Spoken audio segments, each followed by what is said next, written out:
Good evening. Welcome to the July 9th Park Board meeting. And a call to order, Jackie, for a roll call. Mrs. Meyer, Here. Mrs. Fulcher, Here. Mrs. Heaton, Here. Mr. Tips. Here. Mr. Corbett is not at our meeting this evening. All right, thank you. Can we have a motion for the approval of the agenda? I make a motion to approve the agenda. Second.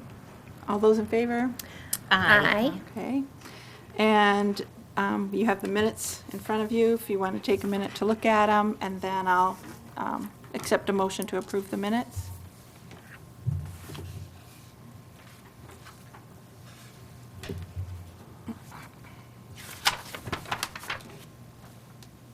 I'll make a motion to approve the minutes.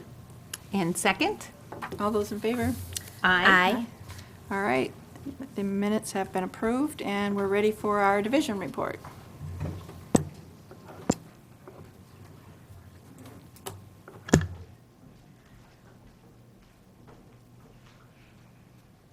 Okay, good evening. Tonight we have a mid-year report from myself and from Zach. But of course, we'll start with our July benefit of Parks and Recreation. And you have a nice photo there of Fox Run Park with a deer in the woods. And the benefit is that parks improve the local tax base and increase property values, which improves our local economy. So, go parks. Starting with the senior center side of things, what we'll do is go through each of the goals that was set for each part of the Parks and Recreation Department and give you an update on the current status. So the first one is that they were to implement new transportation software, and that has been completed. We implemented that software early in the year, and all of the staff and several of the volunteers are very well versed in using that software. It helps really create better efficiency with our transportation program. Daily, we have 4 vans running all over Beavercreek and beyond for medical appointments, doctor's visits, grocery store trips, all of that.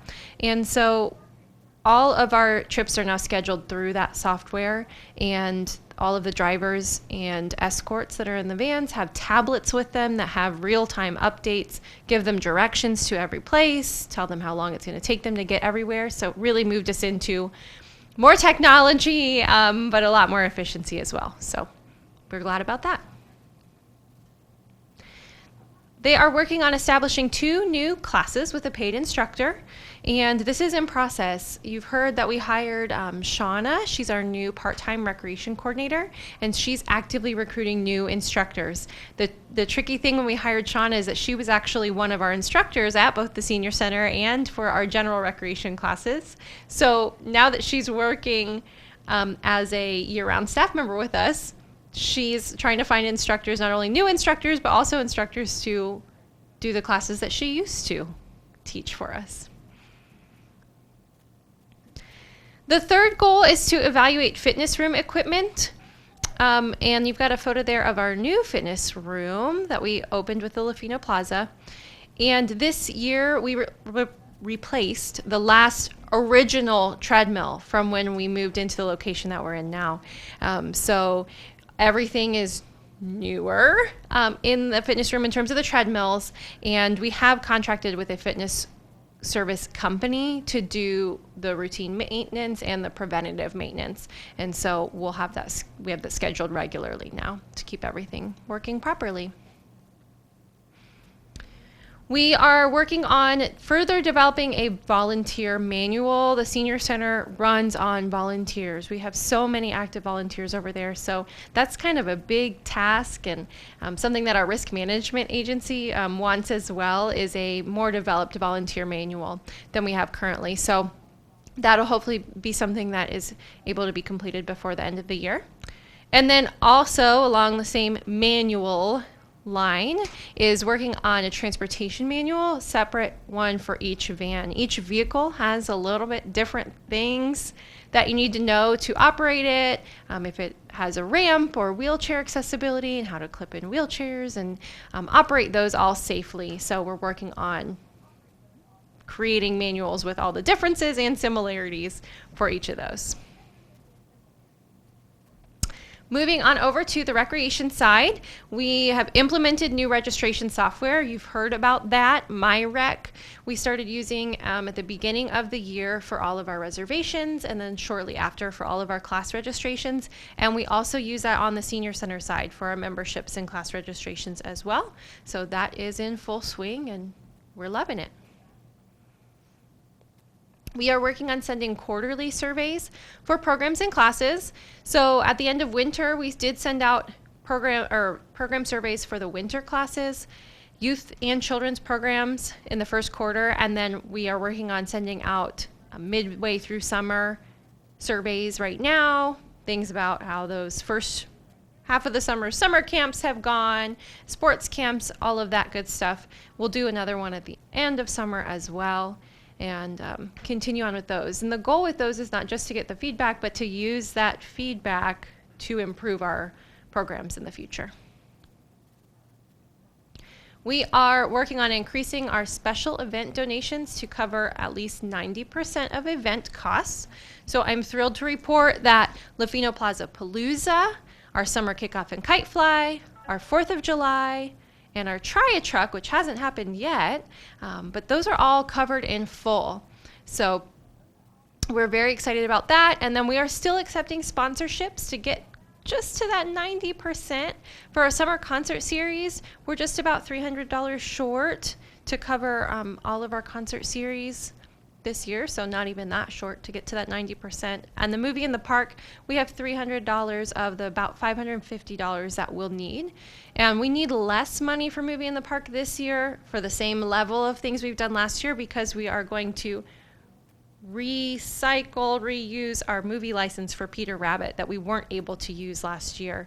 The licensing company has allowed us to show it this year because we're within a year, the date. So we don't have to pay again for that, which cost us last year over $600. So we are also working on increasing CI Beaver Hall rentals by 10%. We did get a new brochure done this year, and we're continuing to market that facility. It's a little tricky to know how that's going right now. A lot of those rentals happened in June with graduation parties, and then a lot of them will happen in the holiday time, Thanksgiving and Christmas, family gatherings, company parties, that kind of thing. Increasing specialty day camp and traditional day camp registration also by 10%. We'll have final numbers. Probably be working on final numbers. We might have them by the August Park Board meeting, and we'll have final numbers then. But registration has been strong for the most part. We did have 2 weeks of specialty day camps that we weren't able to run because of low registration, but these last several weeks of the specialty day camps are near full. In fact, we have a maximum for that program of 20 campers. And next week we have 17. So that's really good. And our traditional camp has been full at 50 kids for weeks now. Every week has been full with waiting lists. So if someone isn't able to make it, we've been able to add some from the waiting list. So, okay, number 6, increase total hours reserved by 25% at Latino Plaza and CI Beaver Hall. So this includes those community groups that have meetings at Latino Plaza as well as programs, and collecting that data and increasing those facility usage numbers are ongoing. We do know that the demand for public meeting space at Latino Plaza and the meeting room is very high. It's getting very tricky when people want to find a certain night, or they have a recurring meeting on, a second Monday or something. It's getting very hard to find openings on weekday evenings. Sunday mornings, wide open. Number 7 is work with the Park Advisory Board to hold 2 meetings with partner groups. And you all just had a work session before this to start those preliminary discussions about how to best engage those partner groups. So this one's on you guys. I did want to feature a few upcoming events before I pass it over to Zach to give you some parks updates. I know several of you are interested in our Beavercreek Library partnership. We've got another program that's geared towards families with youth ages 5 to 10, and that's Almost Camping, coming up on July 22nd from 6 to 7 p.m. We will have a campfire and s'mores and sing some campfire songs and read some stories, so we're looking forward to that. Our summer concert series also is continuing. We have 3 more concerts that were originally scheduled, and we have 1 more concert that's a reschedule. Danny Boris's show in June was thunderstormed out, so we were glad to be able to get that rescheduled for August 4th. So mark your calendars for that one as well, and we hope to see you out at Dominic Lafino Park. We also have 2 more Party in Your Park events. This Friday will be at Hunters Ridge Park, and then our last one for the season on July 26th will be over at CI Beaver Park. And our kind of end of the summer big event is our movie night, and big thanks to Be Hope Church for their partnership on this event. There'll be hot dogs and popcorn and face painting and all sorts of things. I hear a steel drummer is coming. So we are excited, and we will try to watch Peter Rabbit again. We would really like to enjoy it with everyone. So that's on August 2nd out at Dominic Lafino Park. Come early for all the fun beforehand, and we'll start the movie around dusk, usually around 9, but depends on what the weather and the clouds are doing.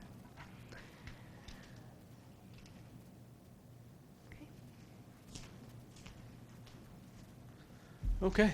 Good evening, and thank you, Aaron. It's always great to hear what's going on within Recreation and the Senior Center, and hats off to you and your staff for all that you've done. It's been great.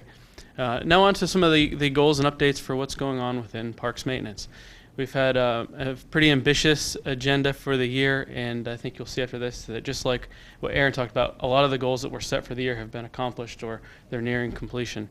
One of our largest goals for the year was to install 3 new playgrounds at Seville Park, E.J. Nutter, and Stafford Park. These playgrounds were all came together last minute at the end of last year with some grant money that came in through the Ohio Parks and Recreation Association, as well as Game Time, which is a playground manufacturer. So we received a 100% matching grant to buy playground equipment, which afforded us to install a few more playgrounds than we anticipated for this year. And I'm happy to report that all 3 of those playgrounds have been installed and kids are enjoying them. So our staff has a little bit of work left to do, some minor details, some final grading and seating. And at Seville Park, we still need to remove the existing playground, but all of the new playground structures are open and ready for play. We also are looking to install new paving parking for overflow parking at Shout Park, as well as crack seal and seal coat CI Beaver Park.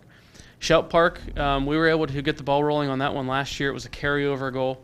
We were able to bid that out last fall and then carry that project over to this spring, and I'm happy to report that that parking lot has been completed and is open. And if you all know what that park is like in the afternoon, I'm sure that parking lot's already full.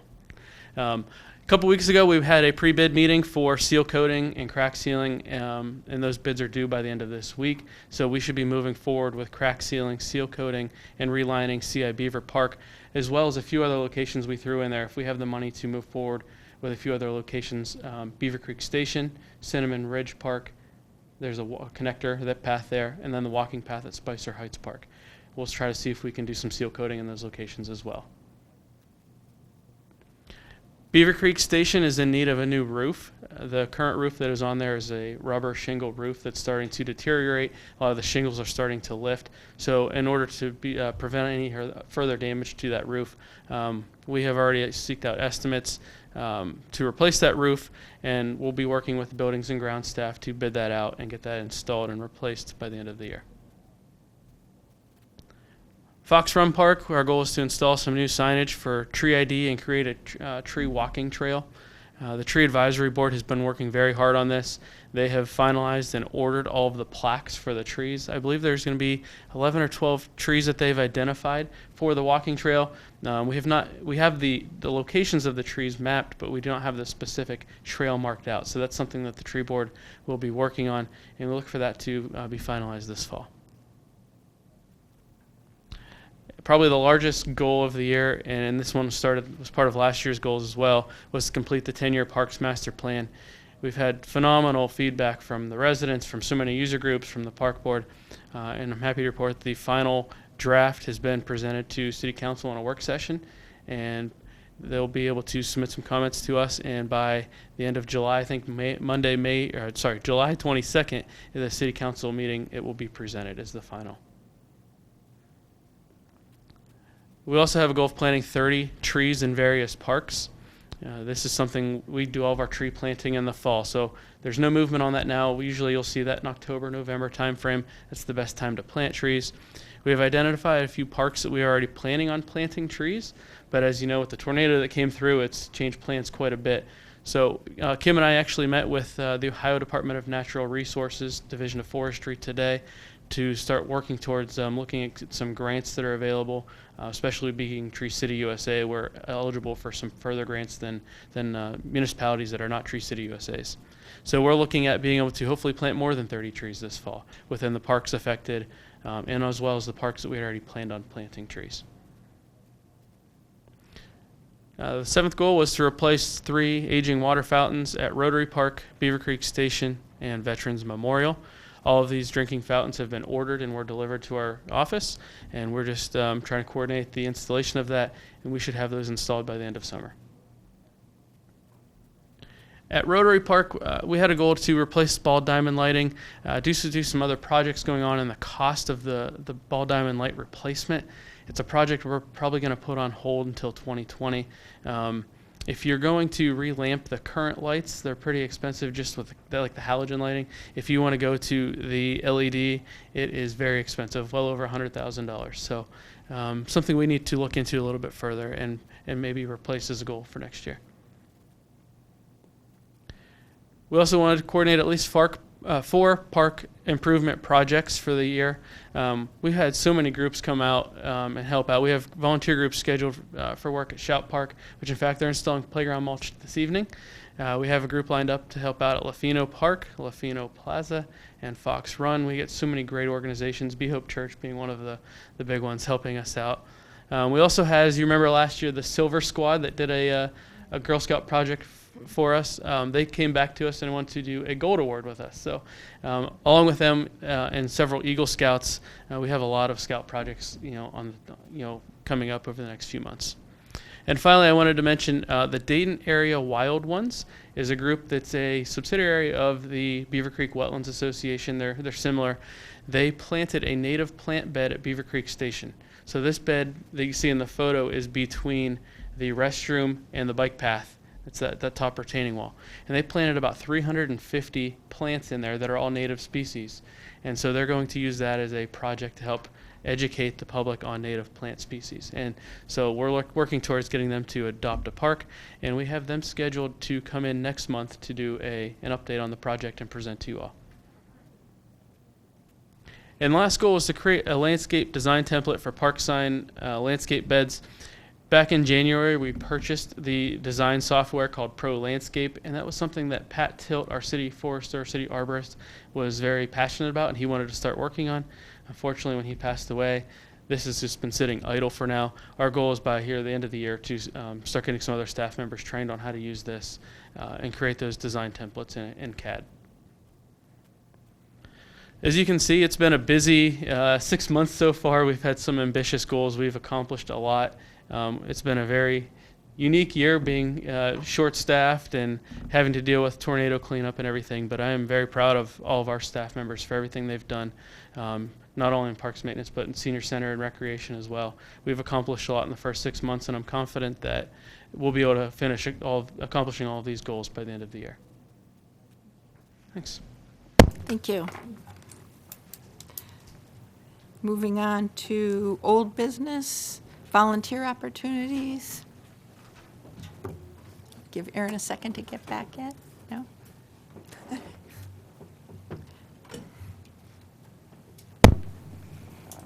Volunteer opportunities. Both upcoming Party in Your Parks this Friday, the 12th, at Hunter's Ridge. And then also, I know a couple of you are planning to be at the Party in Your Park at CI Beaver Park on the 26th. So that is really helpful. It's a great opportunity to connect with the neighbors of those parks, hear from them about what they would like to see in their parks, or all over the community, as well as just help engage with the residents, make sure the kids and families are having fun. So those are both great opportunities. And then if anyone wants to help with the movie in the park, you're welcome to do that. We set up a booth there and share information as well. And we get a big crowd. Sharon's there. She knows. We get a lot of people. Several hundred people will come out. So not all of those people come out to our other events. So a good time to connect with some new faces. All right, thank you. And new business? I'm not sure that we have anything. We don't have any unscheduled visitors, any action items. We're working on our volunteer partners groups, I think is that how, to get those coordinated. We'll talk more about that again in our work session next month. So that goes to board time. We'll start. Sure. I just want to thank the staff for all that you guys do. This is amazing what you guys have been able to accomplish in 6 months. So, and especially, you throw in the tornado. It's amazing. So thank you for all that you do for our community. I will ditto that. Wow. It's amazing how much gets done in those 6 months. But I also want to ditto on that movie in the park. It's a lot of fun. I think this is our 9th year doing movie in the park, I think. And it is such a fun time. You get to meet people that you have not met in the past and catch up with people that you may not have seen for a while. So it is really a lot of fun. So come join us. All right, Dan, you have anything? I'm just thinking about the tornado and the damage that was done. Microphone. Cost associated with the cleanup. Is there likely to be some fallout in terms of tax increases? Or it's probably too soon to say. But could you speculate at all about the cost versus what we had allotted before the tornado? Are you thinking for parks or? Well, they were using vehicles and so Yeah. forth, or a mixed bag, you're concerned about. Yeah, so a lot of the costs that have been figured out, the public service fund, the street fund is funding the majority of the cleanup. However, the damage that was done in parks is funded for by parks. We will receive, as long as the application process goes through with public assistance for FEMA, we will get FEMA reimbursement at 75%. We're not sure whether or not the state will step in and help out with splitting some of that cost locally. Kim and I sat down about a week and a half ago, and we figured out that it was roughly $50,000 is what we've spent on contractor cost to the Paul Bunyan Tree Care Incorporated to clean up some of the parks. We have not figured out exactly the total cost. Our city staff time is spent in the parks, but it's been very minimal, mostly the tree contractor within the parks. But we know we spent roughly $50,000 cleaning up parks out of the park fund. And how much of that is reimbursed by FEMA, we'll know in the coming months. Okay, so mainly you're on top of it. I was Yes. concerned about. Thank you. As far as any additional taxes, that's all will be handled by city council. But I don't assume there will be any new taxes. And can I just hijack your conversation, if you don't mind? But I do want to also mention too, like all the 34 different municipalities that came into Beavercreek and helped. There's absolutely no way we would have had Beavercreek cleaned up within 2-3 weeks without Kettering coming in, Xenia, ODOT. And they came in on their dime. So as you saw, all these different municipalities, Springboro, Centerville, whoever, they took the overtime costs on their city. They're not looking for Beavercreek to pay for them. So if not for all those municipalities, our bill would be way, way more expensive. And because we are the park board and all about parks, I want to give a shout out to Centerville Washington Park District, who came in. They again wanted to help out. So what we did, we said, hey, there's Spicer Heights. It's yours, get it ready. So they went in, cleaned up the playground, they remulched, they cleared out a lot of the trees that they could do, not obviously the huge ones that Bunyan came in and did. But CWPD really came in and pretty much adopted that, and from start to finish, it was their group that came in and helped us out and got that park up and going again, so the neighbors had a place to go. So, again, a big thank you to all the municipalities that came out and helped Beavercreek, because we would still be behind right now, so. All right, thank you. All I want to say is thank you again to you guys. Same with Christina and Sharon. You've done a lot in a half, in 6 months, and it's impressive, and keep up the good work. Keep going. So don't give up now. No, it's been great, so thank you. With that, I'll take a motion to adjourn. Second? All those in favor? Aye. Aye. All right, meeting is adjourned.